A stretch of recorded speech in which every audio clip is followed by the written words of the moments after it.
আসসালামু আলাইকুম। হ্যাঁ বন্ধুরা, আপনারা কেমন আছেন? আশা করি ভালো আছেন। আজকের একটা 1 ইঞ্চি পাইপের ডাবল ব্রিজ নিয়ে আসলাম। তো 40 সেন্টি থেকে মানে 40 সেন্টি মার্কিং করে আবার 20 সেন্টির একটা ডাবল ব্রিজ মারতে হবে। তো আমি মার্কিং করলাম। এখন এই সাইড দিয়ে প্লাস লইলাম 15 সেন্টি, যেহেতু ব্রিজে 15 সেন্টি প্লাস লইতে হয়। ঠিক 15 আছে। হ্যাঁ 15 আসলে এমটি পাইপে 1 ইঞ্চি পাইপ, এটা মাপতে পারি। আর এই সাইডে লইলাম এই 15 সেন্টি। ঠিক আছে, এই 15, ঠিক আছে, এই সাইডে প্লাস হলো 15 সেন্টি। 15 সেন্টি নিয়ে আমি এখন এই রাউন্ড করে দিলাম। এই দেখেন আমার রাউন্ডটা হয়েছে। আর রাউন্ডটা করলে একটু ভালো হয়। ঠিক আছে, এই কোন রাউন্ড জায়গায় আছে ভাই? ভাই আছে কিছু আছে। কেমন, আর অবশ্যই আমার ভিডিও কেমন হয় কমেন্ট করে জানাবেন।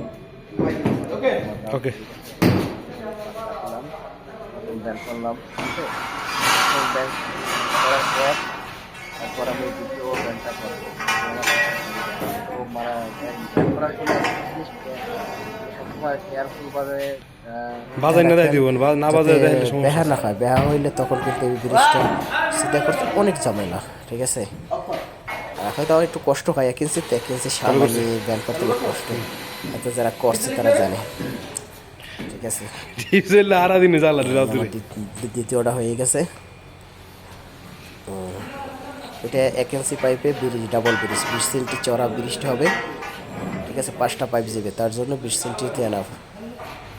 1 ইঞ্চির 5টা পাইপ যাবে, বুঝছেন?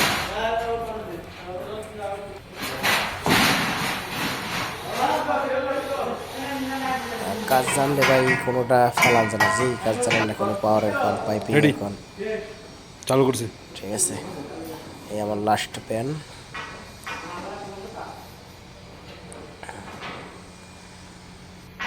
অবশ্যই সাপোর্ট করবেন, হুম শেয়ার করবেন।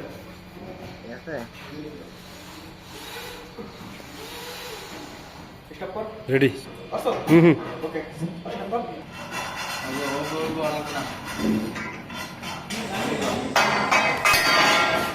এই দেখেন আমি সিধা করে নিলাম। আমার কমপ্লিট হয়েছে।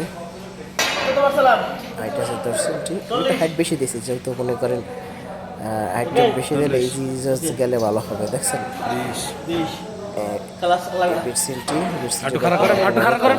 প্লাস দিলাম। তো কেমন হয় জানাবেন, অবশ্যই পাশে থাকেন। আসসালামু আলাইকুম।